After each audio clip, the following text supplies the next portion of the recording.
pagi oh. Amuka lotion kre.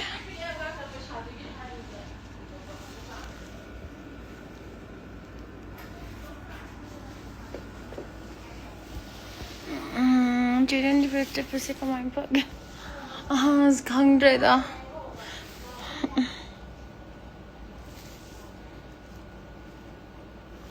How's the BJP ki party office ta?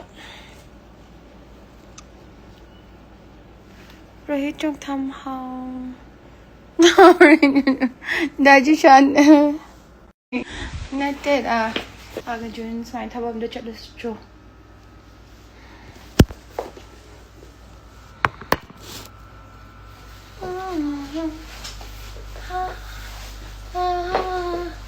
Just see now could get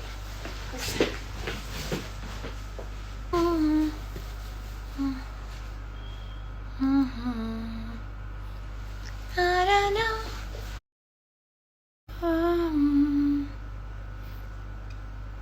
Cho anh chặt nghe tí nó chặt nghe. Hãy ra đưa hãy anh nên. Money for simple name too. Everyone has a face in the it's left and look at my hair. I do. Some put mama tam later but and how's it check out him from some to taduk payadaba do the Esther Handa Diwali ki tholari my school founders day 16 the nay so I there adum the date 14 15 the yorni and do up.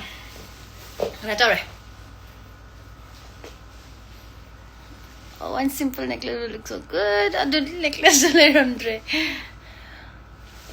Tika. The Quivira, oh, her education on tray. Oh, so I wish I did have it. I don't have a necklace.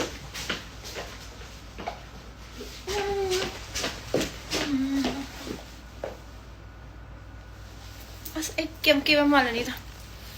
I see Hapton get on it. I'm really cut this.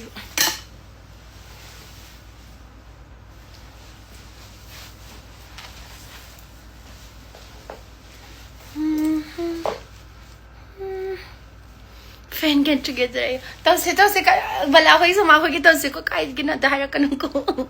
And Darang. Oh, I give morning walk to the dog. I am going to any boga. Balin says, I give working a hand message at Poho do Oreva. Bali says, Java and never give Mansalabado. Hi.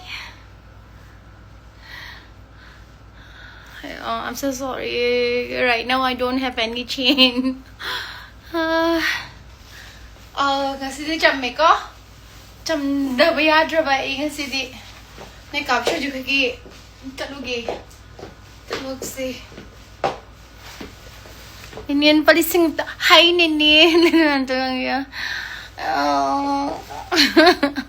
Did you do I am saying thank you?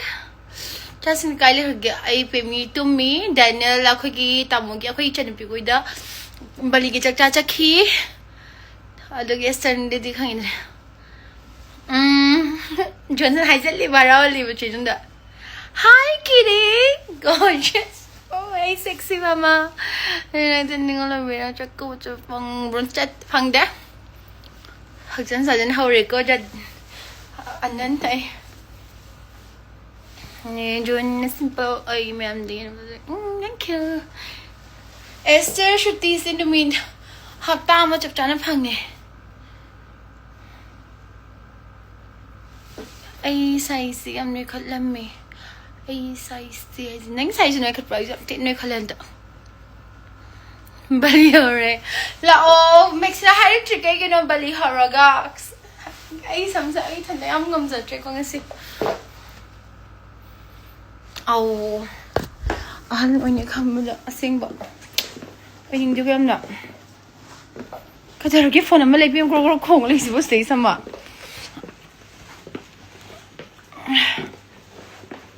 Na na na na na na.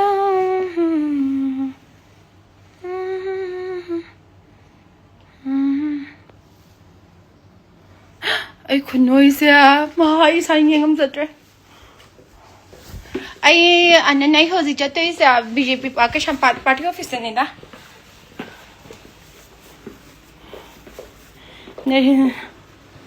Hustle Palam to Pusaki. Kadaragi is in a life there is Pushakanaka now. What are you guessing? I Piraki higher to Bukatamana. I'm pretty early. Go hi, thank you. Takucha the Kajirang. For the later is Rama. And then so they can't do that. Tania, positive Nichols and Hayanti Chinian. I do with the Ivana children should be near the Netra. Recassi, I get the monopitoine. Recassi, monopini.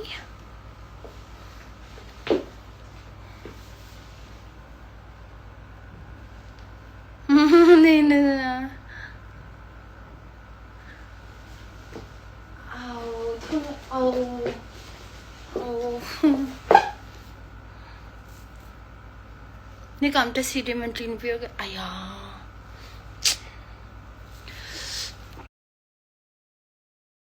I'm coming at the come raging. I'm going to Matani. Ting bang, no gap. That's okay. Can I have you lay? I could again. No, no.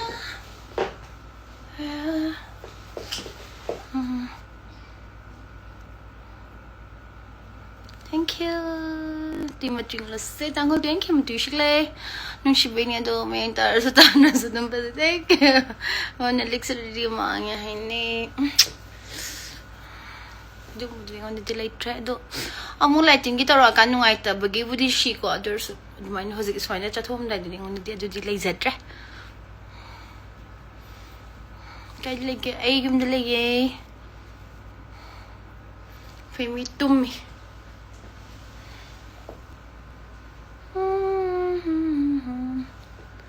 Being this is also right.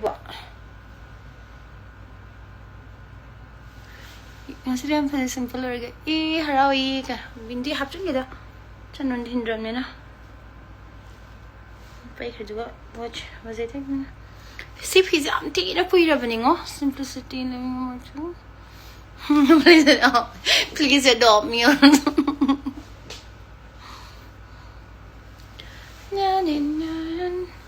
I broke. Ha ha ha.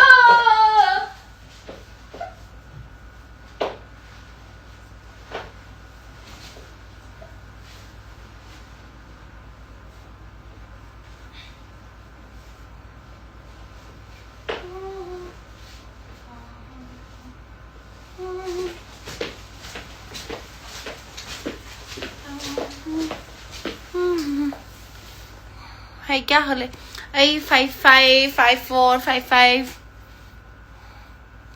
कोई बचा त्रे थपक ना आई किसी बली सुलाई त्रे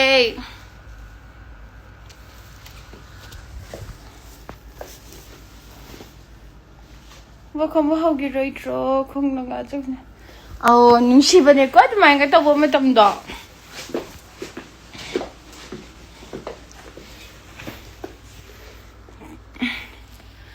Uncle Timothy said, Haka Saklum the Kuro. Hamatanya the Tongjo the Gira.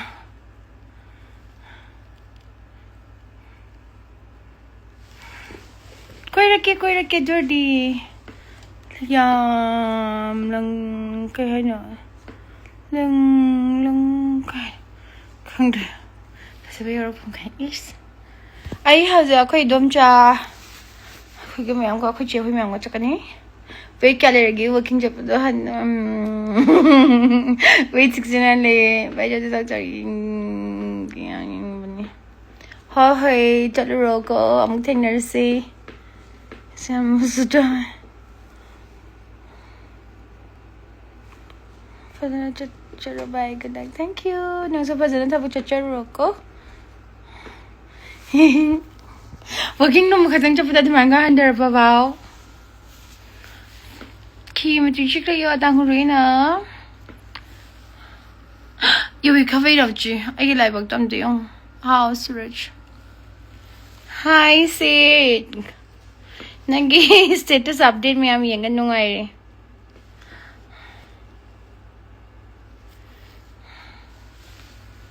Done wiki ofam si yana bapura si komiam.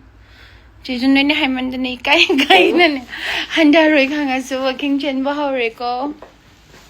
Adu name yam nangangi dai respect to working. Natra. Nungai. Ase mo ko nungai ama.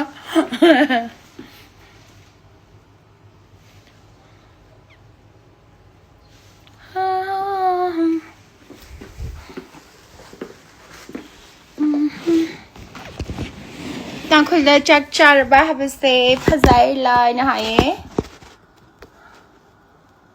Hey bindi sa okay hab to lagi ko. Dai sam. Ay wait hasing handara me ba. Aya. Tinarawi. Kujat so like no I didn't. Wabiadi.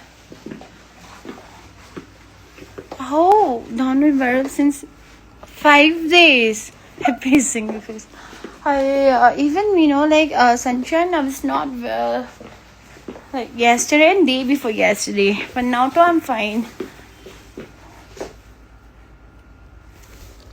Nang shiro ba tamoy si irang ay warak chabangam.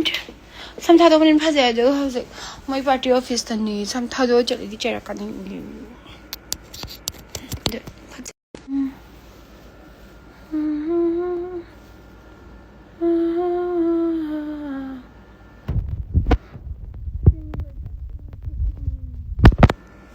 I sing better. Sometimes even.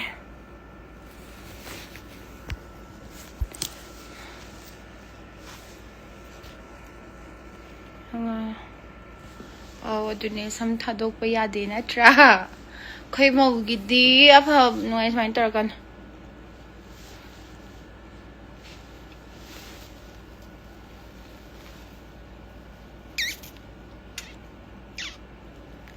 akhoi londa I love you hai say inan nalile shi na hai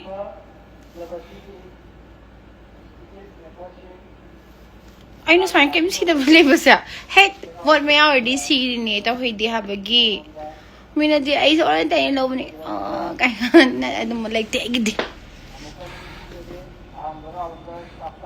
I was 69 mamang hapta maning mamang thak 69 le ramme hauzik ti kya nu khangre I don't know jang ha chato se ai someone to pun bai chine Asim wording ni ngasi tik ene chaba matham du nga marum thongba kamay na pulo ay roi samsibo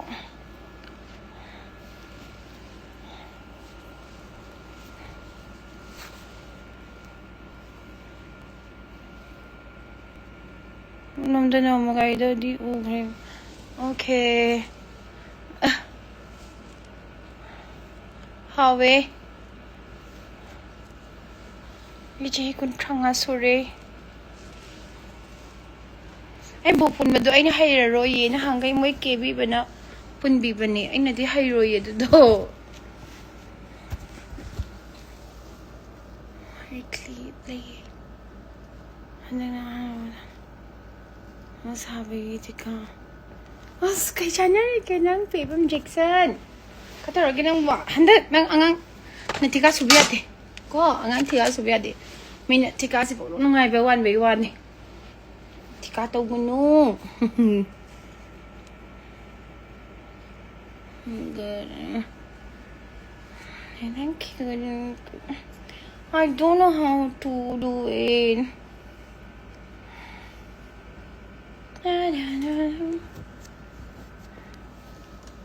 Hana some roll okay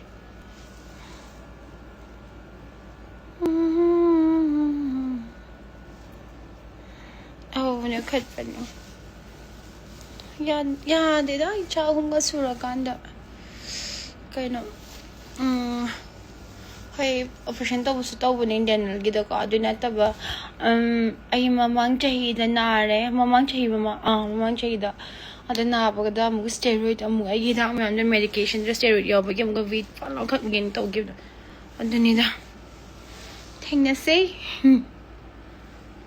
che da mo ta sam do am ke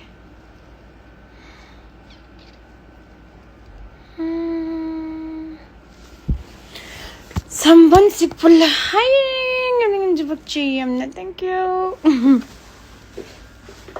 mani thambal sangin chatlo kige oh I know na na na na na ayam pabas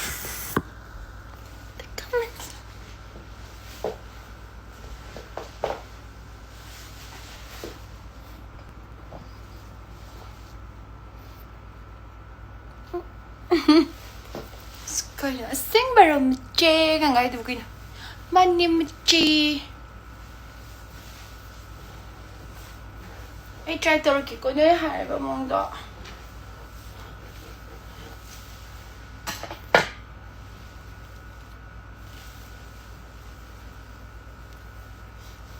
giveaway is power I can have it lifetime ko po to ko power give ni ba hosi kasi na ta ko ma to tar kam hani power do you know ba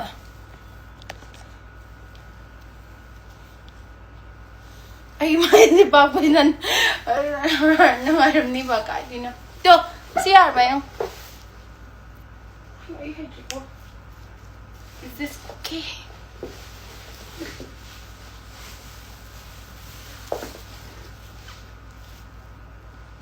ship my skincare products yara okay thank you CR ko thank you. Oh, ma'am, the. Habdo matang di ay lebigil ako ayo dyan. Ay serious naman taza lagi. Yum beer, thank you. Beverage, thank you.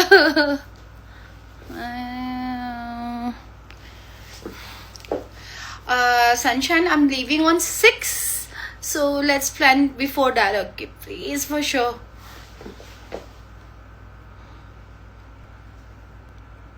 Daniel Father Malik.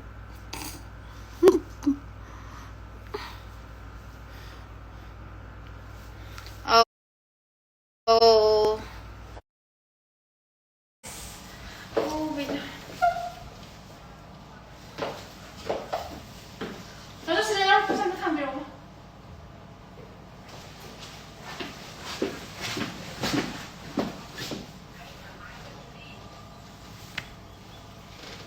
Click here, okay.